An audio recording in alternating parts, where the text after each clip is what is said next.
Insight with Mark Farrell. Nigel, is an absolute pleasure to have you on the show, my friend. I am a big fan of your work long before I ever realized it was Nigel's work. Well, thank you. Thank you very much.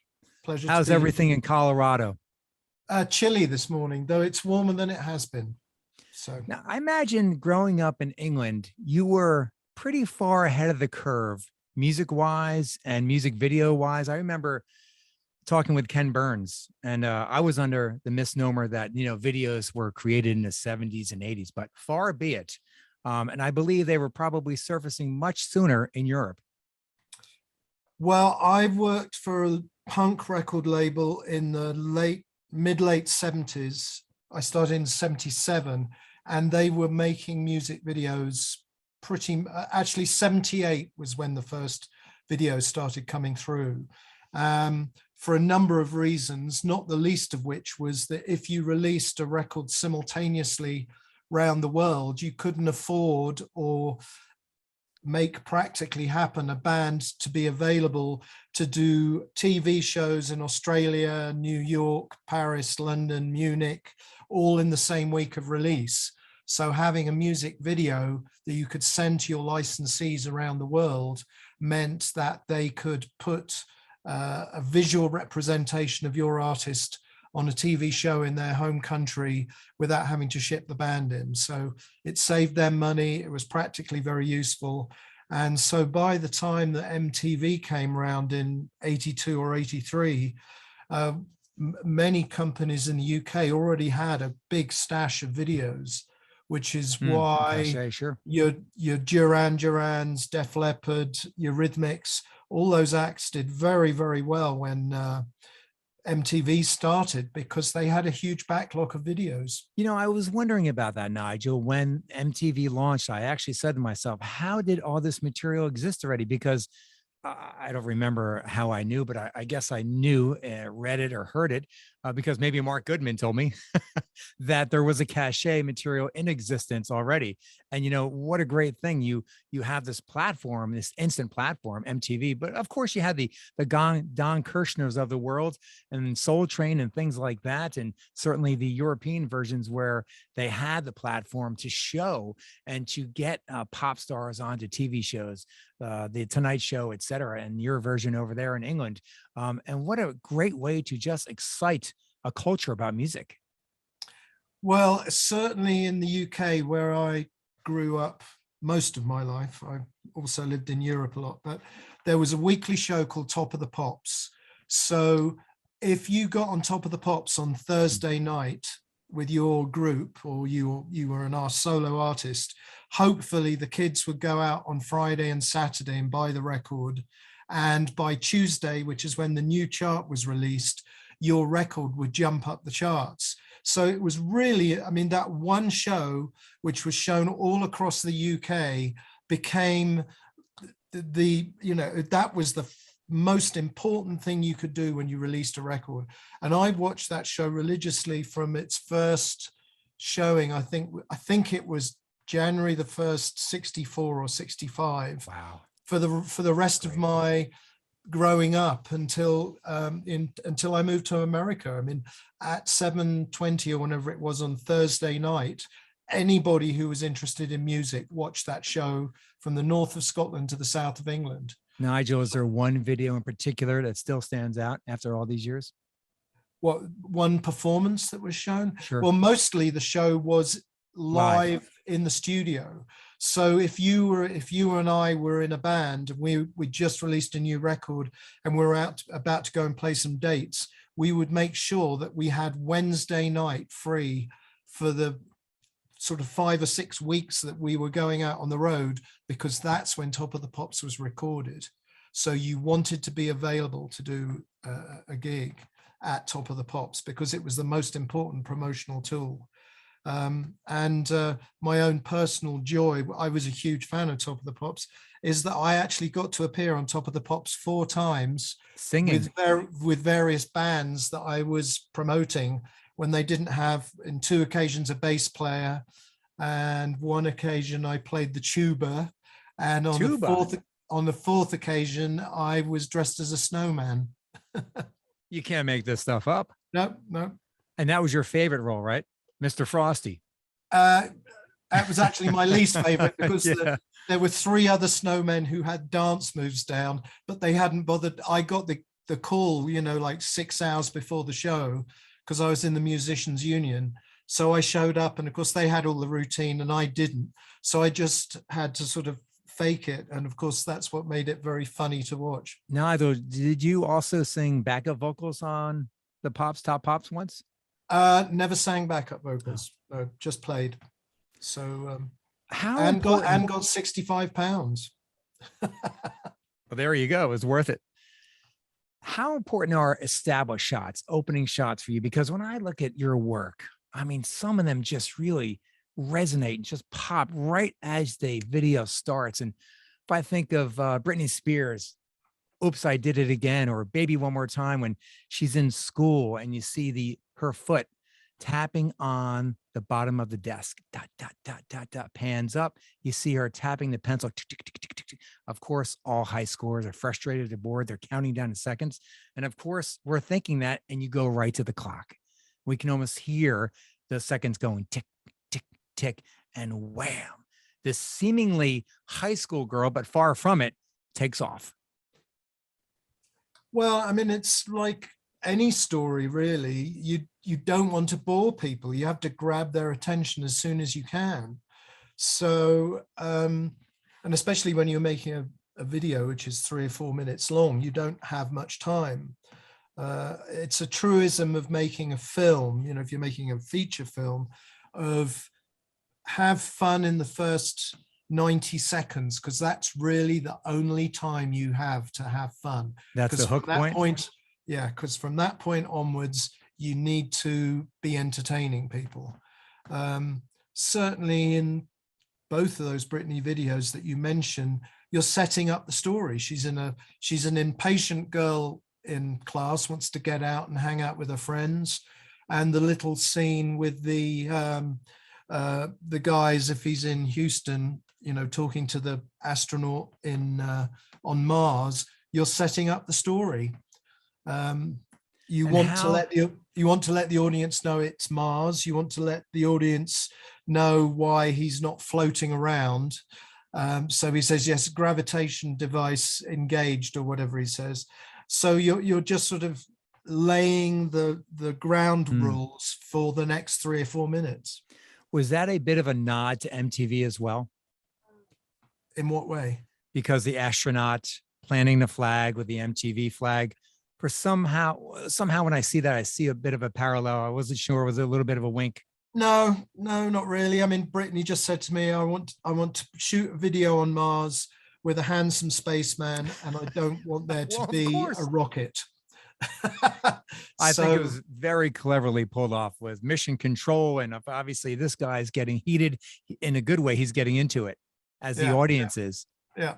So, yeah, I mean, it's,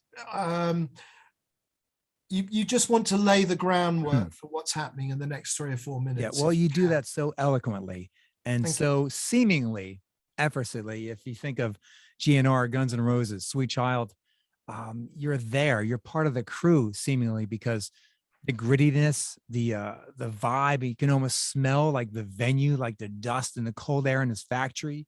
You see the setup, to see the sidebar conversations with staff. And yes, of course, it's all maybe contrived, but it looks real. And you see, of course, Slash getting into his riff. And then, of course, you see the poignant Axl just grab that mic stand, his signature move, and just goes into it. And it's just right there. You just, whoosh, you're lost. You got us. Well, I mean, the other thing is you can't make Axl do a Britney. You have to find what it is that makes that artist tick.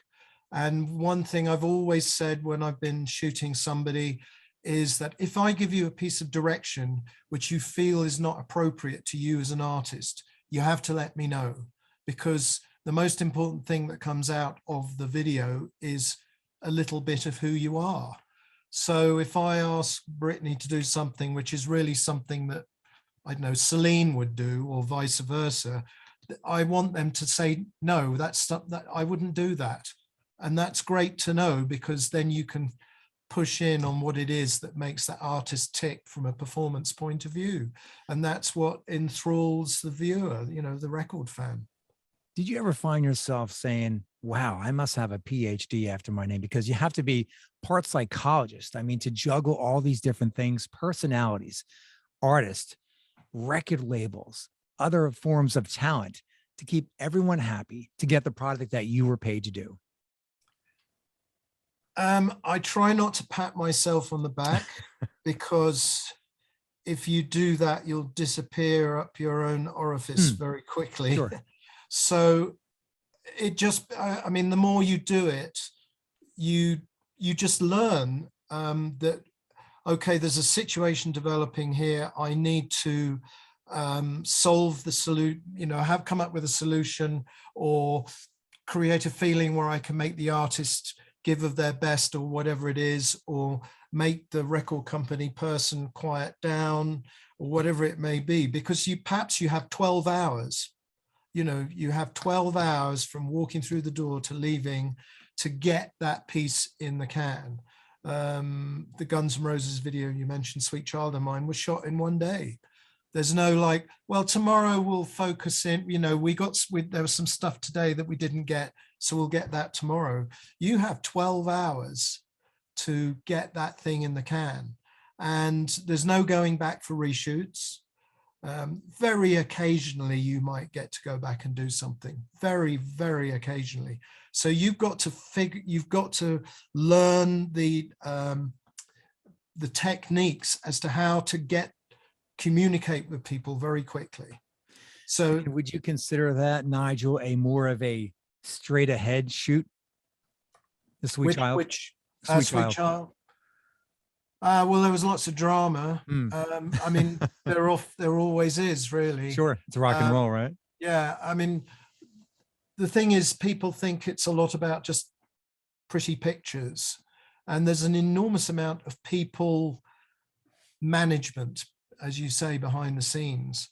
And eventually, as you get more experienced, you actually get tired and frustrated of certain things which certain people tend to do, and you just have to either block it out or go to them and say, don't do this, leave the set, or do whatever it takes so I can get my job done today. And then we'll talk about it, you know, the details tomorrow, whatever. But at some point you have to become an impatient a-hole, you know. Yeah, of course, as well as an ambassador, a goodwill ambassador, because you have to evoke the best out of everyone that's on camera there, so you can get that magic, whether it's going to be seen in your eyes right there, or it's going to appear to you in post, but you need to get it. Yeah, and the other thing is that very often it doesn't turn out the way you want it to. So you're like, okay, so this isn't going to work, so I've got to come up with a solution now. You know, you can't, if you find yourself working with somebody in front of the camera and they just cannot deliver the performance that you were hoping for, you're wasting your time. If you're going to try pushing that square wheel up a hill, you've now got to come up with a compromise, and hopefully something which isn't a compromise, but which is a solution. And sometimes you do that, and sometimes you get very lucky, and sometimes you realize that you just can't make this work. That's got to be a very tricky call to make, Nigel, because if you have a whole screenplay in mind for that 12-hour shoot and it's one day, and you have obviously in your mind the agenda, the schedule for the day, and then now you have to pivot, that could really work out for you or really throw you behind the 8-ball. Well, I mean, one example, I did a video in Florida. The label said this video has to be shot in Florida. I'm not a Floridian by birth or by residence. Could have fooled me. Thank you. I'm glad my accent is fooling you. And so we show up and discover, of course, that we've arrived in hurricane season. I've been told by the label that it has to be shot on the beach. So long story short, we're shooting our video on the beach in the morning. Everything's sunny. Everything's working out fabulously. And by 3 o'clock in the afternoon, we are hit by a torrential hurricane style storm. And I'm only halfway through the day. And by the time it starts getting dark, you know, we've got 5 or 6 inches of rain, quite literally. Wow. So we had to take all the props off the beach. There was a circular concrete hut on the parking lot where all our trucks were parked. We put all the props from the beach inside the hut and turned it into a club. So the back half of the video, the last minute and a half of the video, is in a disco, in a fake disco, which has a lot of seaweed and netting in it. And nobody's ever rung me up to complain. You know, That's I mean, that's great. what you have to do. It's Yeah. like, I can't stay on the beach with everybody looking like a drowned rat. I have to find a solution. Nigel, what was the conduit to get the storyline from the beach into the club? Did you obviously create that on the fly? Totally on the, I mean, it just drew a line in the figurative sand, even though there was sand there, and said, all right, at the beginning of the second chorus, we're going inside the club and we'll be in inverted commas, the club for the rest of the video. And of course, everybody's in their swimwear and, you know, we don't have the clothes for a club. So as you say, we're making it up as you go along, but that's what you have to do. 1984, Band-Aid. I mean, this is gold on every level, Nigel. Do they know it's Christmas? Tell me about the phone call.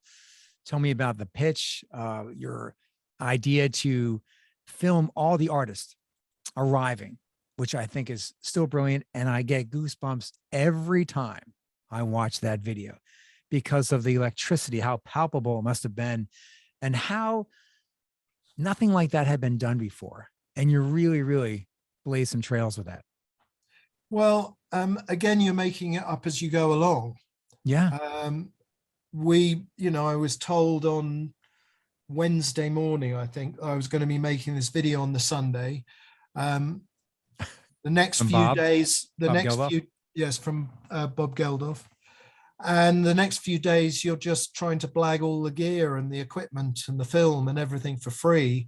And so you say to Bob, well, so what's going to happen on Sunday morning? And he says, well, we hope we're going to start at whatever the time was, 10 o'clock in the morning. And you think, 10 o'clock on a Sunday morning, you're asking a bunch of pop stars to show up for free. After probably being out till 4 or 5. Yep. So you have no idea how it's going to develop and nothing's happening. So you just walk outside with the cameras and hope somebody's going to show up, and nobody shows up and nobody shows up.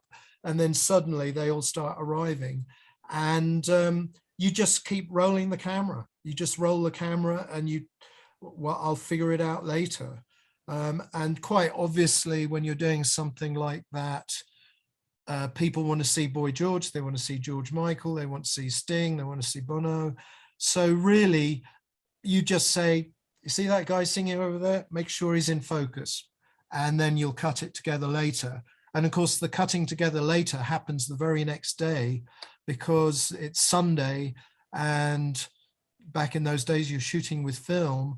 And I had to deliver the video by Tuesday morning. The film was processed on Sunday literal night. films back then, sure. It was real.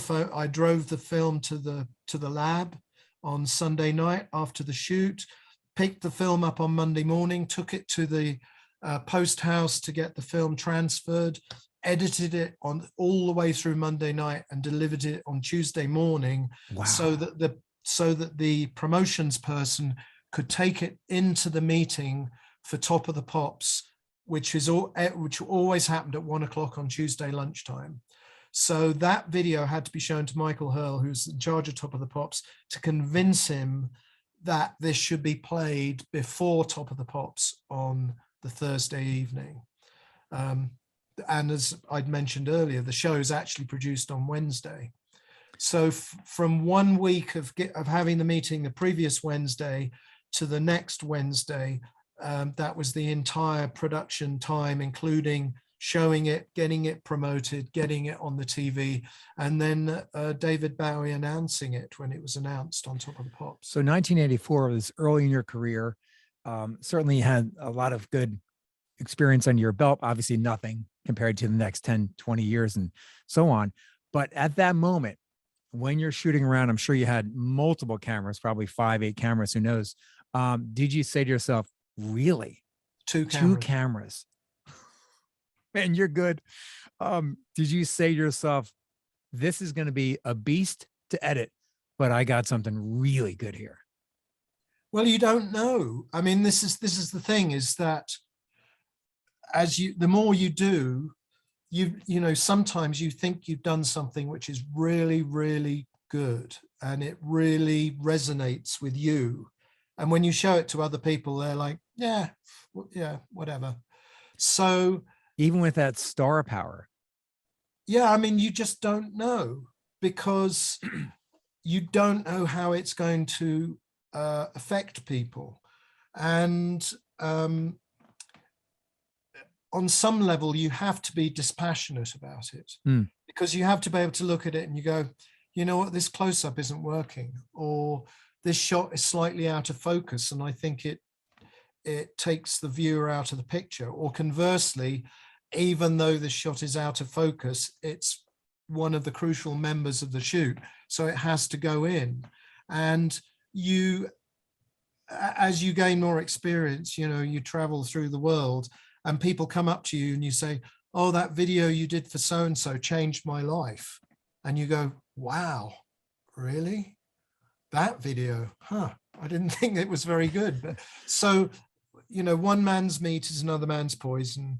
You know, it's whatever they said in that movie, the world is divided into two types of people: those people who like Neil Diamond and those people who don't. So you have to accept that some of the people will not appreciate what you do and some of the people will love it. And the focus always has to be about the music, by and large. You know, that's what a music video is there for, is to show you, the viewer, the pictures that go with the music. And for many of us who were around before music video, we've invented our own pictures for certain pieces of music. And then if you see pictures laid over that music, it can destroy your vision of the music or enhance it. So it's a very interesting thing to be working on. It's fascinating with all the moving, excuse me, all the moving parts. Were you very cautious, and were you told to be very cautious with the shooting of the video, more importantly with the post, about how many times Sting or Boy George or Bob Geldof would be seen? Nobody was there. It was just me on my own. Well, that's great. It's just like, you know what, Nigel, that tape needs to be done by breakfast time on Tuesday morning. Get it done. Happen. Bye. So you just got, I mean, it's also quite simple for a video like that, in that you want to see Sting in the picture when he's singing. It, you know, it's the very simple rule number one of making a film involving music. If there's somebody singing, let's see their face. And then the group shot at the end, I mean, God, it's 40 years or however many years ago it is now. You get the best pictures. If somebody's smiling or they're singing, and if it's Sting or whoever, you put them in. And there was also a big issue that we were very disappointed. Bob was particularly disappointed that so few Black artists wanted to be involved. I noticed that, sure. He was very persuasive, and he managed to get Kool and the gang, who were in the country at the time. We were actually on the way to the airport, I think, and Jodie Watley to show up. So, you know, I wanted to make sure that those faces made it into the video, to show that, you know, it wasn't just a bunch of white guys. You know, well, predominantly it was all UK musicians and artists. Yeah, yeah. And that was the goal, correct? No, it was just who's available. It was, you know, short notice. He rang everybody up, and some people could make it and some people couldn't. And those who weren't able to make it, very interestingly, they were very, very eager to help when it came to Live Aid, because they realized they'd missed the boat. So, but yeah, I mean, it's things like that that you just, it's like, Boy George is here. I've got to make sure he's on film and he's in focus. And End it's of great to story. see them nowadays. I haven't seen that video in a couple of years, of course, around the holidays. It reverberates around my house and in my car. And but to look at these young musicians and to think about where they were then and how far they've come. And unfortunately, some of them are not with us right now, which is even sadder. But it just shows you the caliber of their artistry and their talent and what was ahead of them, which is always interesting. And again, going back to that established shot, that video itself, you're opening whatever that paper is, newspaper, and you hold it open. Who was ever holding it open, you get a full screen shot of the still of that recording of them all on stage. And there's what, 4 or 5 rows of these, some very well-known artists and some artists that are, enshrined in gold now, which was amazing because you're setting the viewer up to, okay, this is what's coming your way. Well, the newspaper shot, when I left the studio on Sunday night to take my footage to the lab, I sent my cameraman off to the Daily Mirror printing works, because that was the press shot that was taken that afternoon. So that is the newspaper coming off the presses that night to go to the street on Monday morning. Fantastic. So literally hot off the presses. Yeah, I mean, quite literally hot off the presses. And when we were there on the Sunday, the first thing that we shot was that big view of all the people standing there. And about 90 minutes later, that footage had already made its way onto the television. And we all went down into there's a coffee room, and we saw it on TV. And the record was the close-ups, the solo parts, which start the song, had not been recorded at that point, because we're still in the session and we're all watching it on TV. And somebody turns to somebody else and says, well, if it's on TV, I guess it's happening. I mean, and we're still doing it. It's not like, wow, yeah, this is what we did this morning. It was, this is what we did when I made this cup of coffee 2 hours ago. At that point, had you been around so many household names? I've been around some. I mean, it's very interesting, the star thing. The basic rule that I have is when you have to spend, a day shooting somebody who's incredibly famous and has an extraordinary career, is you try and talk to them about their real life. You say, so you've got kids, right? What are they up to? And that everybody in the world wants to talk about their children. Yeah. Bring it I mean, right if down. You go, oh man, that album you did, that saved my life. It was fantastic. And that third track, I love that guitar solo. You can just see them starting to nod off. Drift off, yeah. Because sure. God bless them. They've heard that 1,000 times. Sometimes they're very, very open to talking about it. But if you just try and be, interested in their life, in their real life, then that's a good start. There are some people who just don't, it's just, don't you know who I think I am? And you're never going to break through that. So you just have to treat them with respect. And do you find that you got better footage, material, and product out of the people that you really connected with? Very often, actually, the best things I've done are for people whose music I don't like very much, because I try harder. If it's somebody who I'm really enamored of as a musician, I've had to teach myself to divorce my emotions from how this person changed my life or how much I love this particular record, because it affects my work. So I have to go, all right, that's another person. I can go to that place tonight when I go home and I grab a beer. But right now I have to say, I don't care who you are, who you think you are, you need to do me another take and you really need to focus on this.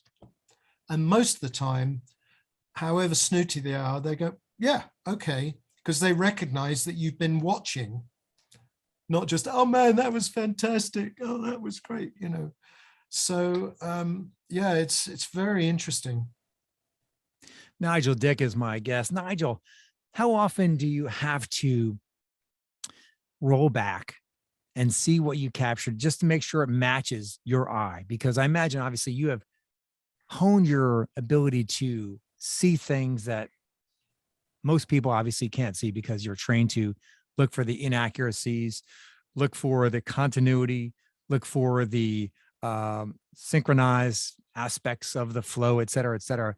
But sometimes you have to say to yourself, you know what, I really need to go back and check this out before we move on. Is that commonplace? Yes. Of course, you couldn't really do that a number of years ago because it was on film. But then we had these little monitors with a little cassette and you could rewind it.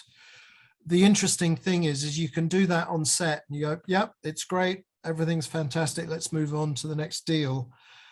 And then you look at it in post 5 days later and you go, oh my God, how could I miss that, you know, his flies were open, his jean, you can see his underwear or whatever. So I beg your pardon. Yeah, it's interesting how on the day you miss some things which are quite crucial, and you just have to figure a way around it. Do you think it was a, or did you feel, I know what you're going to say to this because you are such a humble person, which makes you even more likable, Nigel Dick. But I think it was the greatest compliment in '85 when We Are the World came out because you set the stage. Well, thank you very much for the compliment, but the reality of it is that they were in the same situation trying to achieve the same thing. So they were, you know, we both came up with the same solution.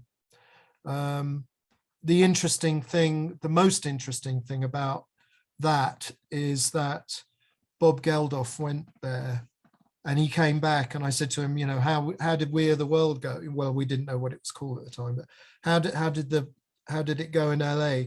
And he was fit to be tied because when we did the Band-Aid piece in London, there was no catering. At one point, one of the rock stars said, where's the food then, Bob? And the whole room went deathly quiet. And he said, you're a fucking pop star. There's a fish and chip shop down the corner. You can go and buy your own fucking lunch. And everybody just sort of went, whoa, okay, all right, we get them. And it was a really good point. You know, this is about raising money to feed people who are starving in Africa, guys. So let's not start, you know, you've got $1 million in the bank. It's a bit, you know, iffy to be asking for a free lunch. And when Bob went to LA to you know, be part of We Are the World, he came back and he said, you know, there was huge catering, there was security, blah blah blah. It was all the things that certainly for him he reacted against. You know, well, you set the stage, and obviously it needed to be outdone, whether it was on camera or behind camera, to attract those names. I mean, obviously your version had some great names. Stevie Wonder, Bruce, you know, who's list of other people for We Are the World. And the song is longer.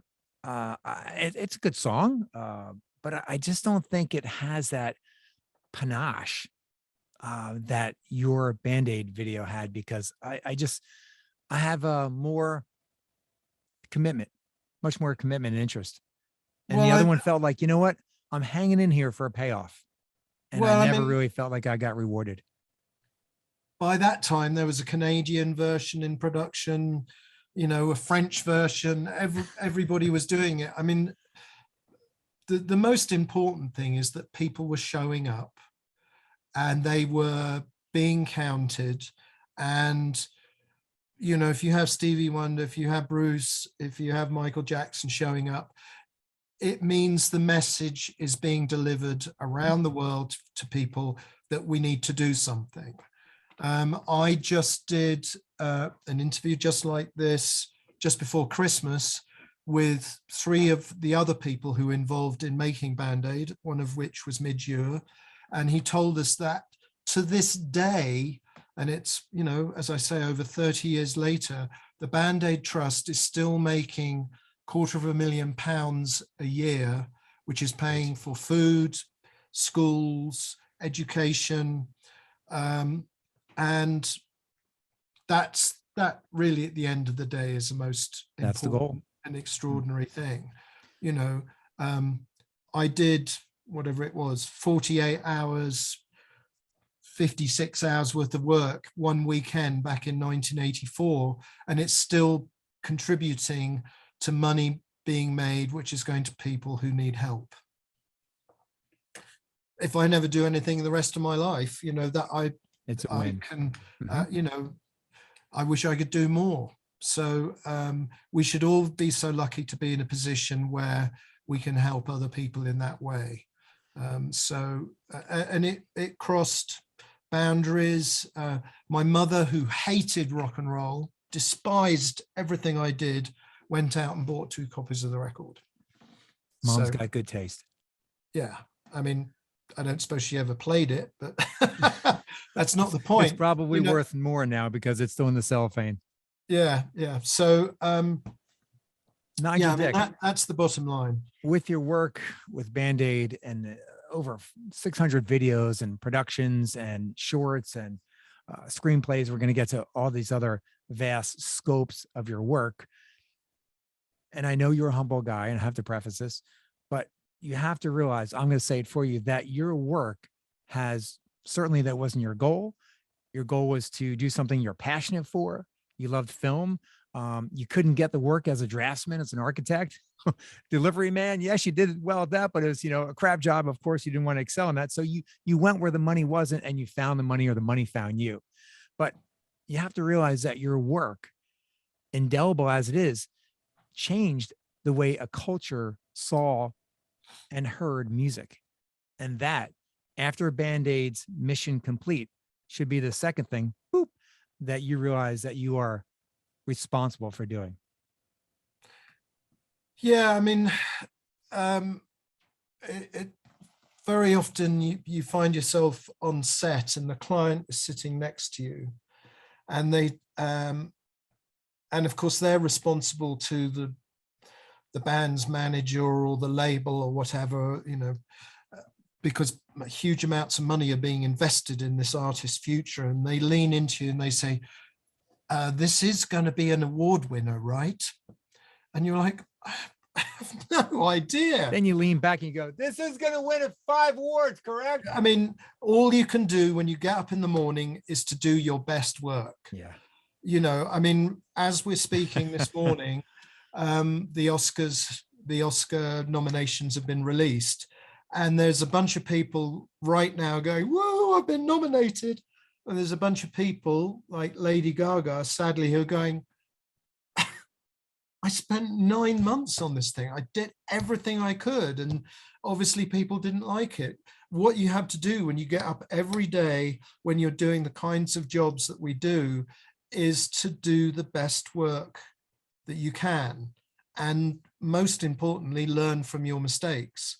So, you know, if I was working as a carpenter, I want to make sure, you know, I built something that's solid, is going to last. Sure. And I'm proud of the work, and the drawers come in and out nice and smoothly, and then move on and do it all over again. And it doesn't matter if you're a truck driver, if you're washing dishes in a restaurant, and I've pretty much done all these jobs. It's pride. You know, you get up in the morning, you just say, today I'm going to do the best job I can. And that's all that anybody can ask from you. And some of it will click and some of it won't. I've got stuff that I've shot, which I love, which I adore and go back and watch time and time again. And nobody else has seen it. But you just, that's the way it is. But it warms your soul. And that's what it's about. So it seems like the MTV Awards, the Billboard Awards, the Grammy nominations are nice. And that's as far as it is, and you move on. Yeah, I mean, you know, somebody a couple of months ago said something very nice to me about, you know, all the trophies in the trophy cabinet and whatnot. And my response, my rather English response is, yep, but it doesn't make me a better person. You know, what makes you a better person is giving way at the traffic junction to the car coming the other way. Is, you know, if somebody's dropped something in the supermarket, pick it up and give it back to them. Those are the things that really separate you from the rest. And Yeah. I love getting awards. I'm like everybody else. Are you kidding me? I mean, it's great to get that trophy, but eventually, you know, you just get to a point where it actually, on some level, you just have to ignore it. I'm doing a job tomorrow. I've got to make sure it's the best it can be. The job I did last week, what did I get wrong? All right, I didn't get the depth of field right on that shot. So I've got to make sure I can do it right next week. And another example of your humanitarian work and philanthropy is when you heard about the Shine Music Festival, the first of its kind in Denver, Colorado, where I had the pleasure of meeting you for the first time. And it was a phenomenal event on many levels, the first inclusive event for everyone, especially for persons with disabilities. So what drew you to that event? Because you really didn't have a connection, but you read about it. I just saw on Facebook, you know, can anybody help out? And it was a Sunday. I didn't have anything scheduled. I have a bunch of cameras. So I just rang up and said, you know, where do I show up? What do you need? That speaks volumes about your character. Yeah, but I mean, we should all do that. Yeah. You know, absolutely. I mean, I'm not Amish, but I know, you know, Amish people, if somebody needs a barn building, everybody in the community shows up and builds the barn. So, you know, on some levels, I've done things which I regret greatly in my life. And, you know, when you get the opportunity to do something for the community, it doesn't cost you anything. Well, it cost me the price of a hot dog, you know, during the afternoon. But I mean, so, yeah, and it was this lovely sunny day and I got to meet people like yourself. It was exquisite. And, you know, I came home and I was shagged out after a long squawk, as John Cleese would say. And, you know, I went to bed and yeah, I mean, you know, it's a good day. Yeah, you felt good about yourself. And so did I. And so did the thousands of attendees.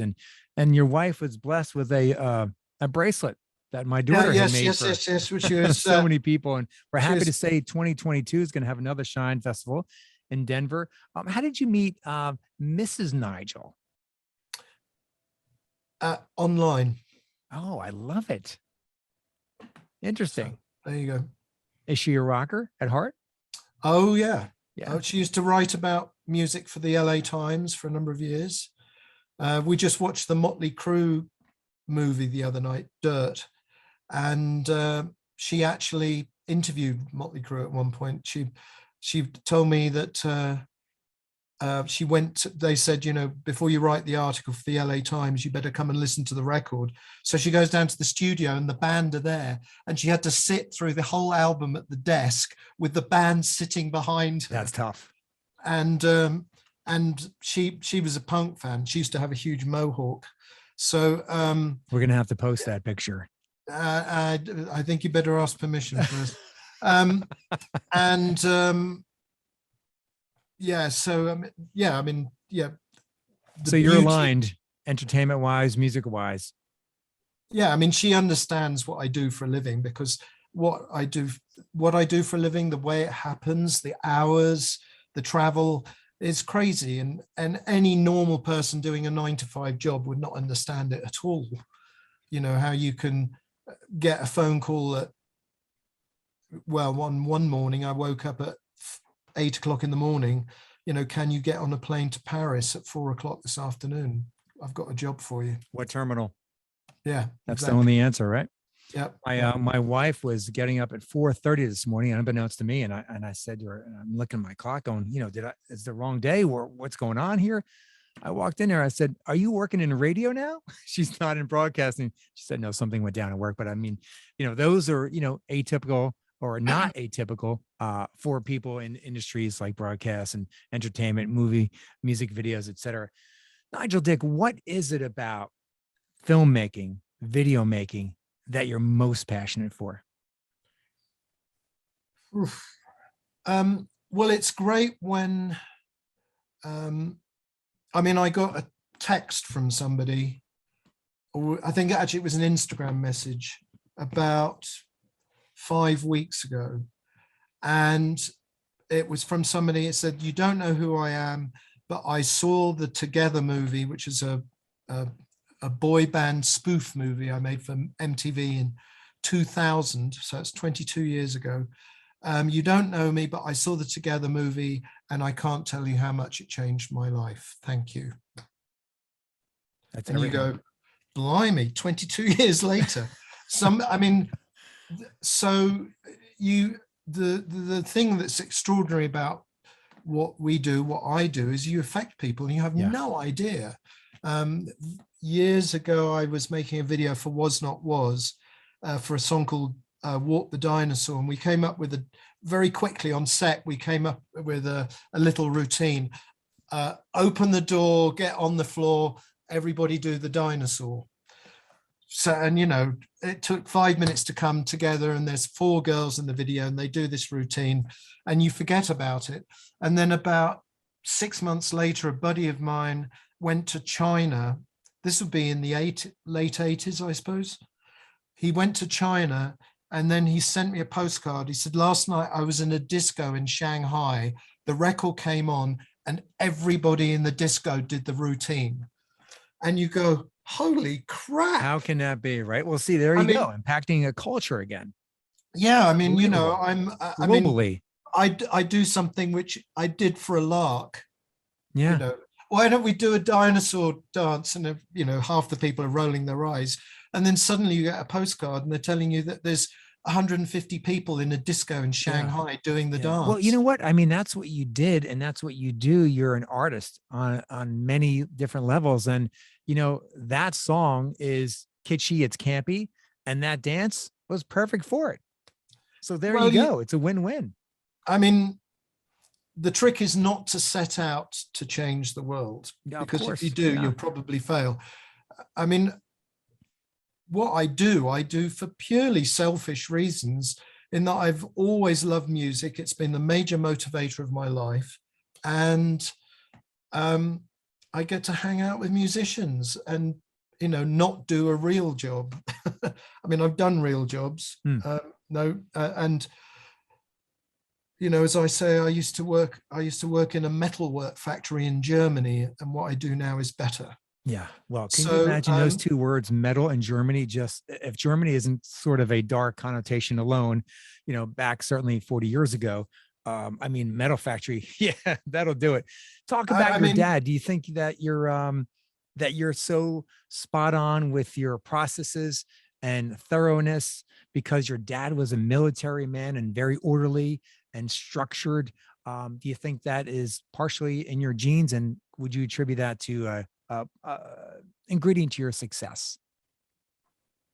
Well, it does affect me. I mean, I'll let you guess what kind of pencils these are. That's great. Just all the same color. Just so you really understand, there's 2B pencils and there's B pencils. So I love it. I mean, yeah, it does affect you. But no,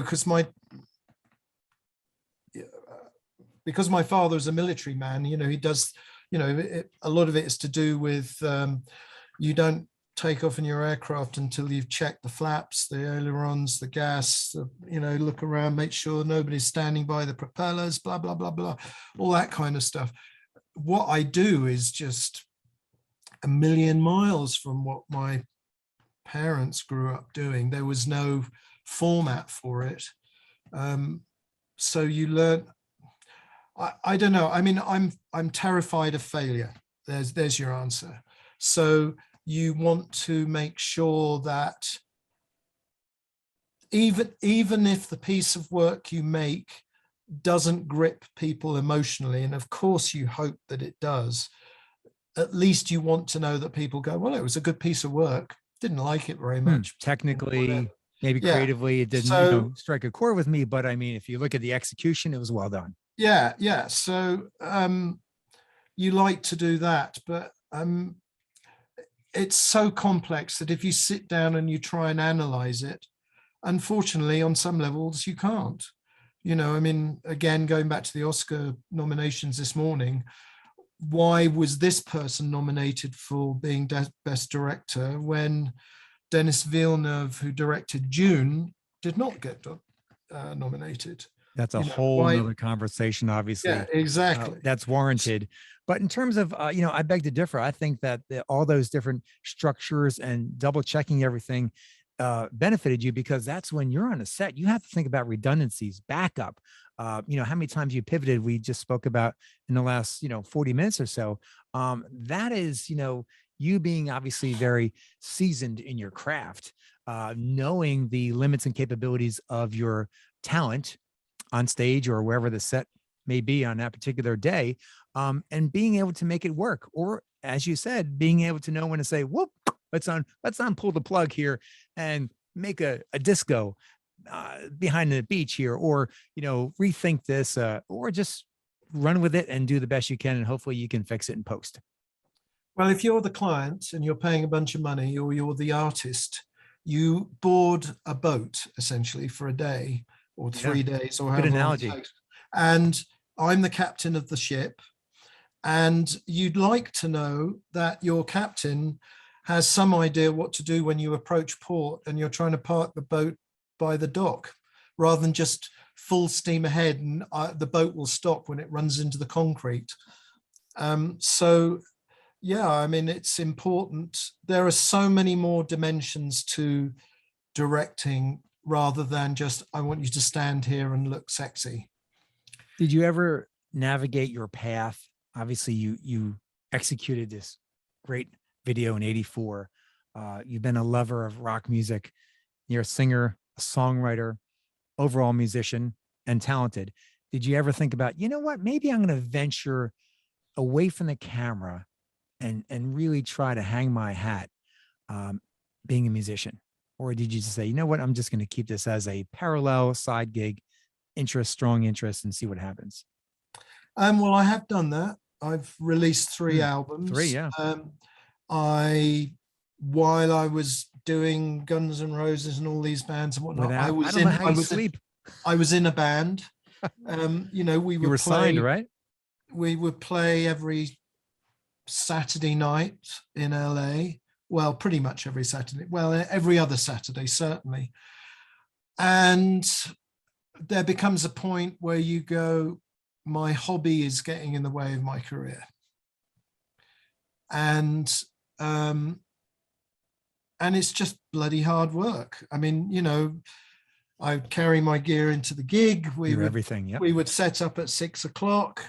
I was this is before email and everything. I was the person designing the flyers, printing them up, sending them out to 200 people. We got a gig on Saturday night, please come down. Spread the word. Blah. I'm the singer. We're doing 4 sets. We had about 60 or 70 songs in our repertoire. And eventually you go, I realized that from Thursday afternoon through till Sunday afternoon, I'm spending all this time and energy on my band. And, I wouldn't get home till like 5 o'clock on Sunday morning. I was just shattered, exhausted. And eventually you just have to go, this can't go on. Yeah. I mean, I was doing that into my 40s, and it's all right when you're a pop star because you've got a roadie to carry the amps. But now you're a furniture mover and a musician. Yeah. I mean, I was lucky I wasn't the drummer, I was. Eventually you just go, and at that point I just started, recording more, but nobody bought the records. So eventually you just have to go, all right. Oh, you can go onto dicknigel.com and, pick up some merch. Yeah. Interestingly, nobody has ever bought anything from the merch. Hold on a second. Let's change that. I got something in my basket right now here. All right. Well, that's interesting. Obviously, your perfectionism, didn't stop when you're behind the camera, when you're on stage performing. Totally understandable. So, very true to form, from the UK, European, a cyclist lover as well. Mhm. Not hard to believe. You've ridden through how many different countries on your bike? I 12, think 14 or 15. Yeah, Yeah. a lot more than most people on this planet, because most people obviously are just lazy, or unless they're using for transportation out of this country. But tell me about how you said to yourself, you know what, I love cycling, and let me delve into the world of sports and cycling. Tour de France, you made a great documentary that exposed doping.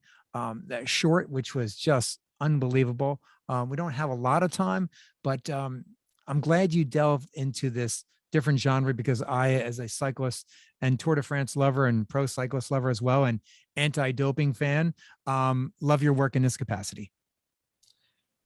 Well, I got asked actually. Well, I there you mean, go. basically, I was doing a huge amount of cycling. I was putting information up on my website, and somebody saw it who was in the music business, and they said, I've met Jonathan Vaughters, who's running the cycling team in Colorado. Perhaps you guys would like to talk. And he said, I want to make a film about David Miller. And I'd already been to the Tour de France twice to watch it. And of course, when somebody says, well, would you be interested in coming to France for 3 weeks on the bus with the team? And your response is, when do I leave? Of course, what you don't realize is that you don't have a crew. There's only one of you. And instead of, I don't know, like the Band-Aid video we're talking about, where it's all in one room, it's spread over 4,000 miles of France. And There's how many two and a half, countries? and maybe 5 or 6 countries. A There's, logistical nightmare. there's 2,500 miles of cycling, and another 2,000 miles of driving between the stages. And you may start in the morning wearing a t-shirt and just with a camera, and finish at 5,000 or 6,000 feet in a hailstorm. And somehow you have to make the transit between the two places and know what's going on in the race, and find the person on your team who's got critical information they can deliver to the camera, and then go to your hotel room at night, which is clinging to the side of an alpine mountain with zero Wi-Fi, cut your little piece of film together and get it up on YouTube before you go to bed, Pronto. only to wake up the next morning and do it all over Rinse again. and repeat. Wow. 3 weeks straight. Yeah, I mean, it's very, very hard work. And I mean, obviously it's very hard work for the cyclists too. The interesting thing is, by the time on the first day, there are 20 cycling teams, and everybody's at war with each other, including the staff, sometimes including the bus drivers, who want to get Jockeying for position. And all the rest of it. And they have their own film crews, and your fight. I had my own personal fight with a guy from the Tour de France staff who was always kicking me out of the area because I didn't have the right pass, who I call Mr. Ponytail.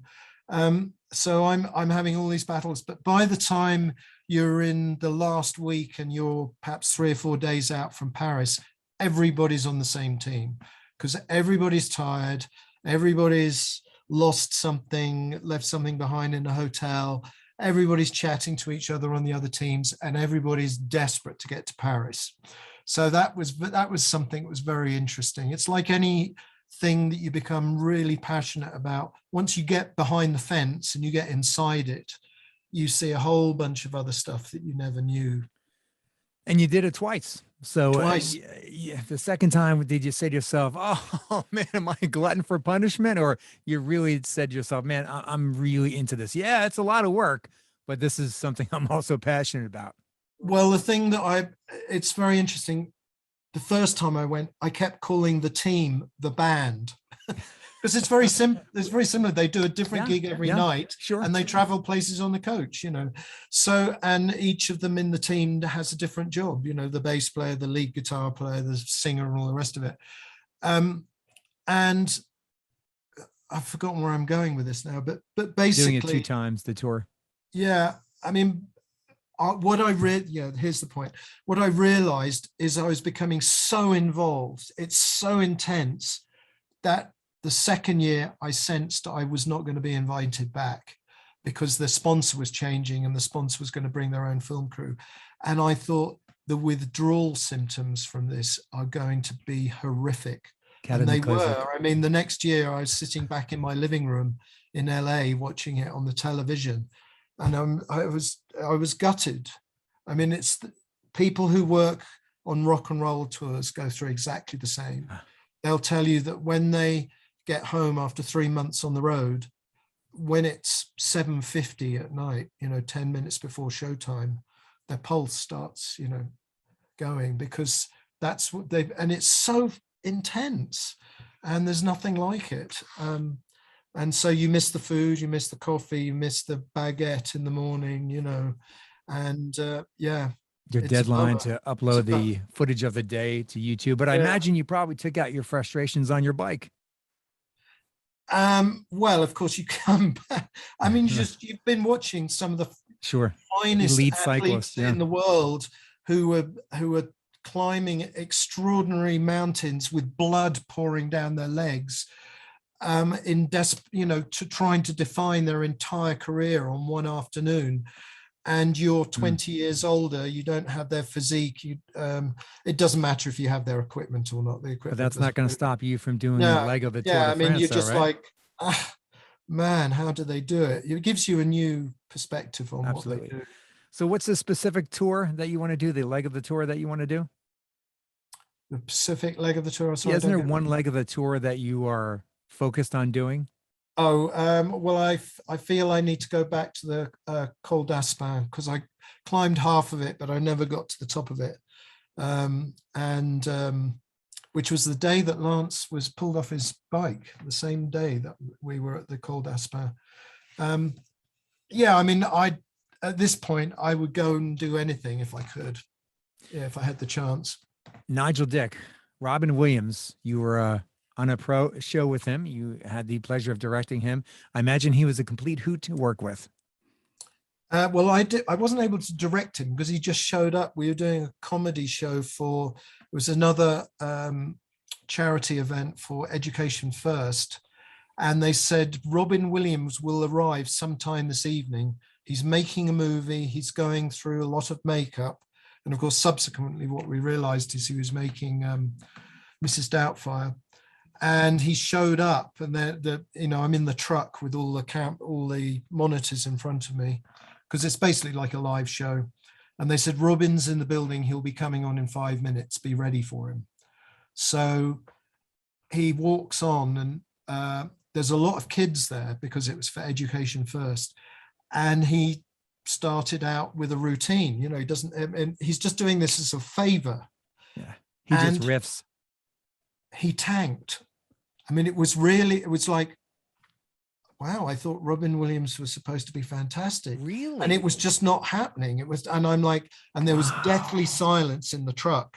And I'm like, do I stay on a close-up? Because I can see that he's going, this isn't working. And then he stood on, I can't remember where he was shooting somewhere in East LA. And he got close to the edge of the stage, and there was a from the plank, the wooden plank he was standing on. And he made some comment about physics, it's like, oh, there's a bit of physics for you. And the audience laughed, and he was off to the races. It went from 0 to 9.9 in a fraction of a second. And he was off riffing for 25 minutes. Isn't that amazing? And it was hysterical. And you go, wow, that was really, really interesting to observe. And, I've not shot much comedy, so it's like anything else. There's a particular way you cut a comedy show, which I was not terribly aware of. So I'm panicking the same time that Robin is obviously panicking. Oh, sure. It's unscripted. You don't know what's going to happen next. You don't know what the audience is going to react to. When I had the pleasure of interviewing him for a triathlon, a celebrity triathlon, the Challenge Athletes Foundation, great organization out in San Diego.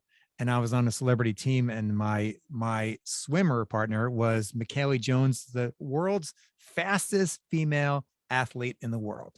So I'm standing there in the transition area talking to Robin Williams, and I have my microphone. He grabs my microphone. He goes, "Are you Rob Lowe?" And basically interviews me for 15 minutes.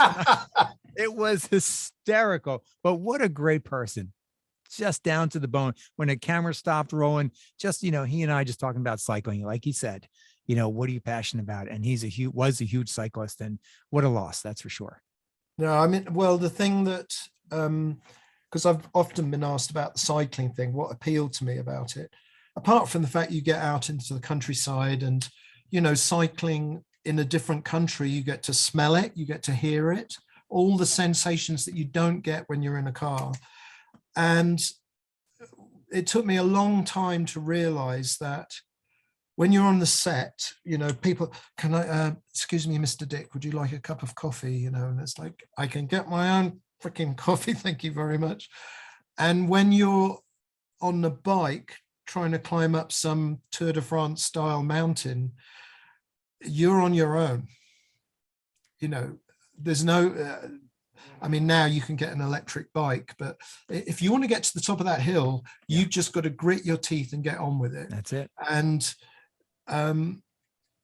it's hell, but once you've done it, you get a real sense of satisfaction that nobody can take away from you. Yeah. I mean, I've climbed 5 or 6 of the big mountains in France, which are in the Tour de France myself. I did them in perhaps 4 or 5 times the time it would take a Tour de France cyclist. Doesn't matter. But nobody can take, and I had to stop and get off and have a drink and take a couple of photographs up the hill and all the rest of it. But nobody can take away from me the fact that I've climbed Mont Ventoux and Alpe d'Huez on my own. Thank you very much. Well said. Well said. And that, I mean, to me personally, that's some of my proudest achievement. I'll bore my wife to death when she comes in. I'm watching the Tour de France. You see this, man? I climbed. You see that corner? Yeah. I've ridden around that corner. Great, honey. Take out the garbage when you're done. Yeah, I mean, it's one of the great things about cycling is that if you are a fan cyclist, you can cycle on exactly the same roads that the world's best do. If you are a baseball player, can you go and make a pitch in the Wrigley Stadium? I don't think you can. They won't let you on the grass. And correct me if I'm wrong. Not a baseball fan. Visually impaired, not my sport. Okay, yeah, well, whatever. I mean, the point is yes, sure. Point taken. If you're a cricket player, you can't go and play on Lord's cricket pitch. They won't let you near it. Nope.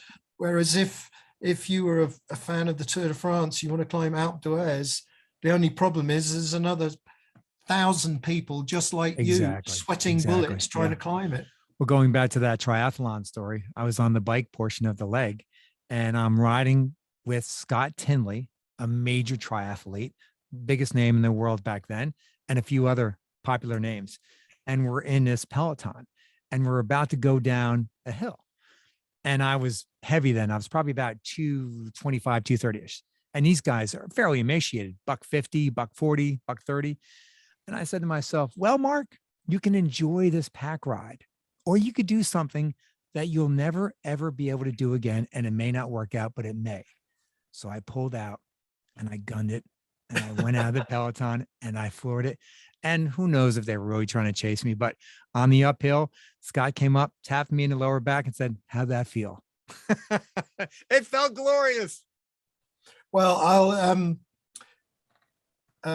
I'll tell a celebrity story, which is quite funny. Please do. Kurt Smith from Tears for Fears was telling me he bought himself a new bike a few years back, and he was cycling along, doesn't matter, a road in LA, up in the hills, and I think he crashed the bike. He fell off, and he fell on the ground, and he's like, "Oh my God," and he's getting up, and a hand comes from nowhere to reach down and pull him up, and he looked up, and it was Lance Armstrong. Wow. It's like, is there anybody else in the world could crash? They could just get up on their own. Sure. So I have to crash, and that's bloody hysterical. hell, Lance Armstrong is there to watch that? me fall off my bike, which I thought was quite funny. Everybody wants to rule the world. Yeah. So I encourage all listeners to check out nigeldick.com, because I have never seen a more thorough, comprehensive, and phenomenally entertaining website, Nigel. I mean, all your work, your advice, your music, your videos, and also your travel, Dick's Tricks. When did you decide, and I'm so glad you did, that, you know what, I'm going to step out from behind the camera and do a little bit of a music travel log? And I loved when you did a piece on Willie Nelson. And of course, everything in this studio, in my home studio right here, is purchased from Sweetwater, the piece on Sweetwater, and so much more. Um, well, unfortunately, it's like a drug. And if you don't have a gig that week, you go, well, I'll go and shoot something else. Great. And you know, I've been one of the things which is fabulous about my job is I've been able to travel all over the world. So eventually you start standing there with your phone or your camera or whatever, and you're shooting stuff. And then you get home and you're like, well, okay, what am I going to do with it now? So I just started putting it together, and, you know, I put a little clip up, and then I thought, well, that needs a VO. It should have a beginning and an end, and then perhaps it should have a point.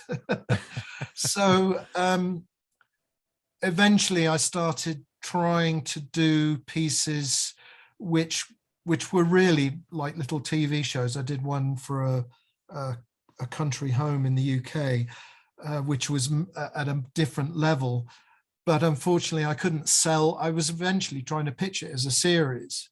And I wanted to go to interesting, unusual places, not the places people would normally go, you know, try and find the wacky places and whatnot. Uncharted. Yeah, I mean, and then something else comes along, and so you don't complete it. Well, you're a really busy man. I mean, writing screenplays, writing songs, obviously still doing videos, doing a lot of work. And I'm really excited to say that you have an autobiography in the works. Mm-hmm. Tell us about this quickly, and when can readers get their hands on this puppy? Well, it's mostly done. It's unfortunately too long. They advise that it should be 100,000 words, and it's 200,000 words. But it's your life. I mean, it's your experience. We can't edit well, you this. have to. It's like everything, Sure. as they say in Hollywood, you have to kill your children. Yeah. You know, you have to, terrible expression. Yeah, which is a terrible way to describe it. It is. And you start going, oh, okay, perhaps this part the world does not need to know about. The reason I'm doing it is for two reasons. One is that the most important reason is that I've been given an extraordinary bunch of experiences in my life, to meet unbelievable people, to go to amazing places, and to not share it with other people feels that it would be very selfish of me. Good for you. Of course, when people get to read the book, they might go, what a load of crap. And that's okay. And the other thing is that it was quite a struggle to get there. You know, lots of stuff happened. I mean, you know, my big entree into the music business, into showbiz, was working as a motorcycle messenger. So it was not the glamorous entree that many people think. You know, I've met a lot of people from film school, and they waltz in and they want to start directing, you know, and it's like, you know what, pal, perhaps you need 3 or 4 years of just carrying messages and all the rest of it to learn what goes on behind the scenes, because all that stuff is actually very useful. So, and I had extraordinary experiences when I was a motorcycle messenger, you know, and all the shit jobs I did, you know. I mean, as I say in the book, at one occasion, I found myself carrying a bunch of drugs across London. Had no idea what I was being sent to. All right, I want you to go to this address, pick this stuff up. And I didn't see drug mule on your resume. It is on my resume now. And then you go, well, I am in the music business. Yeah, what did I part and expect? parcel. Yeah. Yeah, so I'd like you to interview a whole lot of other film directors and see how many of them have drug mule on their resume. So yeah, I mean, so if nobody reads it, fine. Hopefully there's a couple of things where people will piss themselves laughing, and a couple of things which are very embarrassing to me, which I feel I need to share. And yeah, so. Well, to give listeners a sense of the depth and scope of your work, I don't write out questions. I actually, just as a stepping process, I write down just notes, bullet points, and I have 5 pages of bullet points for you. I don't even think I scan into the second or third page. So this is just an hour's worth of conversation of a minuscule snapshot of Nigel Dick's life and work. So I urge people to go on nigeldick.com, follow you on all your social platforms, be on the lookout for his book. And Nigel Dick, I want to thank you for, I know you're humble, you're an affable guy, but I'm going to lay it on you. You deserve these accolades. It's been a pleasure to work with you. That short time, that 8, 10, and 12-hour day that we spent together under the blistering sun was just eye-opening. I think it was epic. It was revolutionary. And I think reflective of the work you do in different capacities, behind the camera, in front of the camera, on stage, off the stage, that you've created arch entertainment. You made people laugh, made people think, made people live and cry. And there's nothing better in life than that. So thank you for all your work. Thank you. Thank you. Pleasure. All the best. Insight with Mark Farrell.